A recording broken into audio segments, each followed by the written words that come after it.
शारजापुर नाम के गांव में बजरंग नाम का एक चाट वाला अपनी पत्नी सीमा के साथ रहा करता था। बजरंग बड़ा ही मेहनती था। वो अपना काम हमेशा मन लगाकर करता था और उसकी पत्नी सीमा, वो हमेशा ही उसका साथ देते हुए उसे चाट बनाने के लिए जो भी सामान लगता था वो हर सुबह बनाकर दिया करती थी। लेकिन बजरंग को धीरे धीरे बुरे दोस्तों की संगत लग जाती है। वो हर रोज दिन भर चाट बनाकर बेचता और शाम के समय आए हुए पैसों से अपने दोस्तों के साथ शराब पीने लगा था। एक दिन सीमा बजरंग से, आज छोटू के स्कूल की फीस भरनी है, लेकिन मेरे पास एक फूटी कौड़ी तक नहीं है। अरे पैसे नहीं है का क्या मतलब? मैंने तुम्हें 5,000 रुपए दिए थे ना, उसका क्या हुआ? वो तो कब के खत्म हो चुके हैं। अभी घर में कुछ भी पैसे नहीं है। अब मेरे पास पैसे नहीं है। मैंने तुम्हें पैसे दिए थे, अब तुम तुम्हारा देख लो। ये क्या बात हुई भला? आप ऐसे कैसे कह सकते हो? तू चुप कर सीमा, हमेशा घर आते ही शुरू हो जाती है। ऐसा कहते कहते बजरंग लड़खड़ाते हुए बेड पर जाकर सो जाता है। ये देख सीमा बहुत दुखी हो जाती है और रोने लगती है। अगले दिन छोटू अपने पिताजी से, पिताजी, मेरे स्कूल में सभी बच्चों के पास नई किताबें और नई बैग है, मुझे भी चाहिए। अरे छोटू, तेरे पिताजी के पास पैसे नहीं है, हम बाद में ले लेंगे। तू तो कितना समझदार है। ठीक है पिताजी। बजरंग आज भी हर रोज की तरह अपना काम खत्म होते ही शाम के समय शराब पीकर घर आता है। अब ये उसका हर रोज का हो गया था। सीमा भी बजरंग के इस बर्ताव से तंग आ चुकी थी। दूसरे दिन बजरंग ठेला लेकर रास्ते से जा रहा था कि तभी एक ट्रक उसे जोर से टक्कर मार के वहां से चला जाता है। वहां खड़े लोग जल्द से बजरंग को अस्पताल लेकर जाते हैं। डॉक्टर उसका इलाज करने लगते हैं कि तभी डॉक्टर को पता चलता है कि बजरंग का हाथ फ्रैक्चर है। तो डॉक्टर उसके हाथ को प्लास्टर कर देते हैं। फिर बजरंग ऑटो से घर चला जाता है। बजरंग के हाथ को प्लास्टर देख सीमा, ये आपके हाथ को क्या हुआ और ये सब कैसे हुआ? अरे मुझे चैन से बैठने तो दो, बाद में बताता हूँ। सीमा बजरंग को पानी देकर बजरंग से, अब तो बताइए कि क्या हुआ? अरे रोड पर एक ट्रक ने मेरी रेडी को टक्कर मार दी और मेरा हाथ रेडी के नीचे आने से फ्रैक्चर हो गया। हाय राम, पहले से कोई कम समस्या है हमारी जिंदगी में? आप रोड पर देख के नहीं चल सकते थे?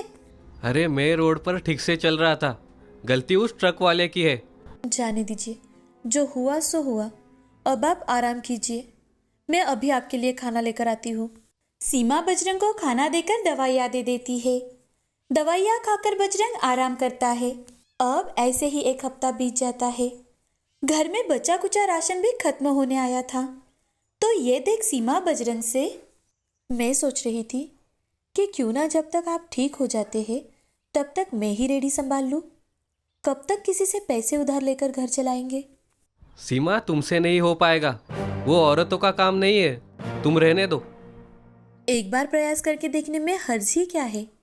अब तो कुछ ना कुछ करना ही होगा, वरना हम भूखे मर जाएंगे। ठीक है, अब तुम कोशिश करना ही चाहती हो तो करो, मगर जरा संभाल के। जी, मैं अभी से चाट बनाने की तैयारी कर लेती हूँ। सीमा काम करना शुरू कर देती है।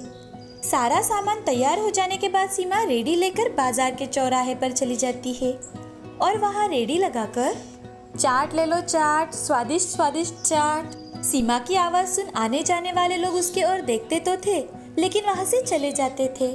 तभी एक लड़की सीमा के पास आकर, आंटी, ये चाट कितने की दी? बिटिया, सिर्फ 15 रुपए की है। मुझे एक प्लेट दो ना। हाँ बेटी, अभी देती हूँ। सीमा जल्दी से उस लड़की को एक प्लेट चाट बना कर देती है। लड़की वो चाट खाकर, आंटी, ये चाट एकदम स्वादिष्ट है, मुझे बहुत पसंद आई। तुम्हें मेरे हाथ की बनी चाट इतनी पसंद आई? थैंक यू बेटा। लड़की सीमा को पैसे देकर वहाँ से चली जाती है। आज सीमा की रेडी पर कुल 5 से 6 ग्राहक ही आए थे। शाम के समय सीमा रेडी लेकर घर चली जाती है तो उसे आता देख बजरंग सीमा से, सीमा, कैसा रहा तुम्हारा आज का पहला दिन? रेडी पर ग्राहक आए थे या नहीं? आज रेडी पर ज्यादा ग्राहक नहीं आए, 5 या फिर 6 ग्राहक ही आए थे, लेकिन शायद कल ज्यादा ग्राहक आ जाए। सीमा, तुम घर के लिए कितना कर रही हो? मैं जो कुछ भी कर रही हूँ वो हमारे घर के लिए तो कर रही हूँ। आपकी और मेरी जिंदगी कुछ अलग है क्या? हाँ सीमा, अब मुझे भी मेरी गलती का एहसास हो गया है। मैंने बुरी संगत के चलते हमारे घर का बहुत नुकसान किया है। देर आए दुरुस्त आए। आपको सारी बात समझ में आ गई, यही बहुत है मेरे लिए। हाँ, सीमा के ऐसे कहते ही कई दिनों बाद दोनों खिलखिलाकर हंसने लगे। यहाँ बजरंग को उसकी गलती का एहसास हो गया था। वो अपने बर्ताव पर बड़ा ही शर्मिंदा था। उसने मन ही मन ठान लिया कि अब उसे अपने घर के हालात सुधारने ही है। दूसरे दिन से बजरंग एक हाथ से सीमा की मदद करने लगा। कुछ ही समय में उन दोनों ने मिलकर फिर से अपने धंधे में पैर जमा लिए। अब दोनों मिलकर अपने बेटे के साथ साथ चाट की रेहड़ी संभालने लगे। सीमा भी अपने पति का बदला हुआ बर्ताव देख बहुत ज्यादा खुश थी। उनके चाट की तरह उनके रिश्तों में भी मिठास आ गई थी। इस कहानी से हमें यह सीख मिलती है कि हमें संयम रखते हुए मेहनत करनी चाहिए ताकि हमारी जिंदगी फूलों से भर जाए, ना कि कांटों से। शहर से कुछ ही दूर सोनापुर नाम का एक गांव था, जहां पर लखन अपनी पत्नी राधा के साथ रहता था। वो मटके बनाने के साथ साथ मिट्टी के बर्तन भी बनाता था। उसके दुकान में नए नए तरह के मटके, घड़े और मिट्टी के बर्तन थे।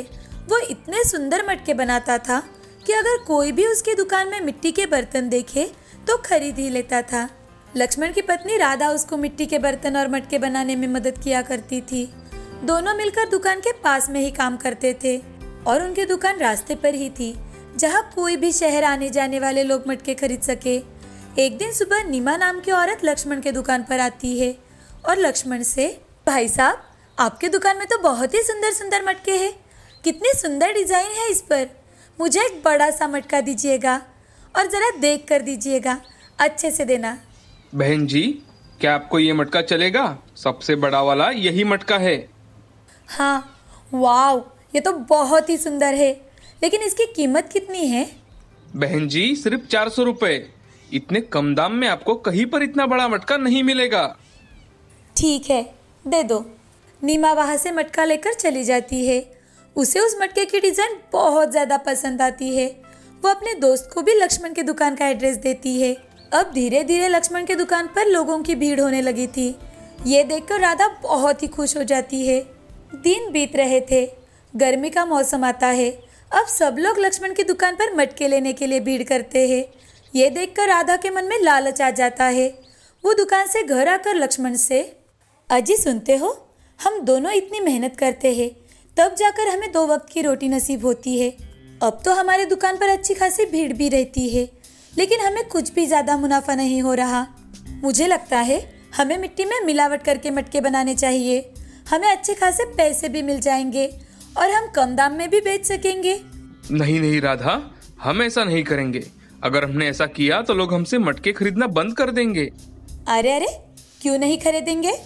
लोगों को क्या समझ में आता है कि हमने मिट्टी में मिलावट की है या नहीं? ठीक है, तुम कहती हो तो वैसा ही करते हैं। राधा ने लक्ष्मण को ये बात इतनी जोर देकर कही थी कि लक्ष्मण को राधा की बात माननी ही पड़ती है। दूसरे दिन सुबह गांव के थोड़ी ही दूर जाकर लक्ष्मण मिट्टी में मिलावट करने के लिए कुछ खराब वाली मिट्टी लेकर आता है और उसे भिगोकर मटका बनाने का काम शुरू कर देता है। लेकिन फिर भी उसके मटके बिक ही रहे थे। तो राधा लक्ष्मण से, देखा, मैंने कहा था ना कि हमारे मिट्टी के मिलावट का कोई असर नहीं होगा हमारे धंधे पर, और तो और मुनाफा भी ज्यादा हो रहा है। हाँ राधा, तुम सही कह रही हो। अब कुछ दिन ऐसे ही बीत जाते हैं। एक दिन लक्ष्मण की दुकान पर राघव नाम का आदमी आता है और वो लक्ष्मण से, अरे लक्ष्मण, मैं तुम्हारे यहाँ से एक बड़ा वाला मटका लेकर गया था, लेकिन जब से हम उस मटके का पानी पी रहे हैं तो मेरे घर के सभी की तबीयत खराब होती जा रही है। अरे नहीं भाई साहब, मटके में कोई खराबी नहीं है।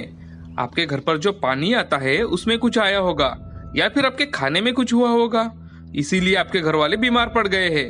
बाकी मुझे तो किसी लोगों की कंप्लेंट नहीं आई। अब धीरे धीरे गांव के सभी लोग बीमार पड़ने लगे थे। साथ ही शहर से जिन लोगों ने मटके खरीदे थे वो भी कंप्लेंट लेकर आने लगे थे और मिट्टी के बर्तन में खाना भी ठीक से नहीं पक रहा था।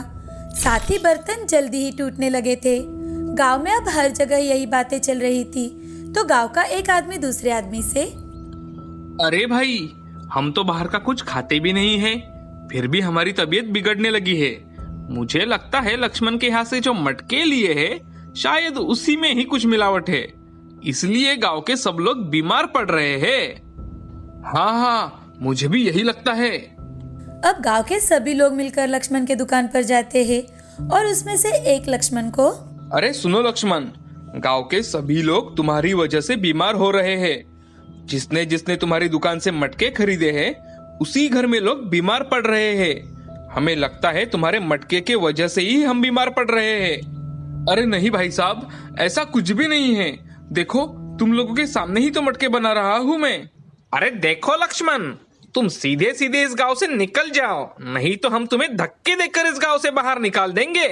अरे ऐसे कैसे निकल जाओ? मैंने कुछ भी मिलावट नहीं की है। तुम्हें इस गांव से जाना ही होगा। अब बहुत ही हताश मन से लक्ष्मण घर चला जाता है। घर जाते ही राधा पर चिल्लाते हुए, देखा राधा, तुम्हारे लालच का परिणाम। अब हमें गांव के लोग गांव से बाहर निकालने की बात करके गए हैं, और उनकी बातों से तो यही लगता है कि अब हमें वो गांव में रहने नहीं देंगे। वो हमें धक्के मारकर यहाँ से निकाले, उससे पहले ही हमें ये गांव छोड़ना होगा। चलो बांध लो अपना बोरिया बिस्तर। कहती थी लोगों को क्या समझेगा। चलो काम पर लग जाओ अब।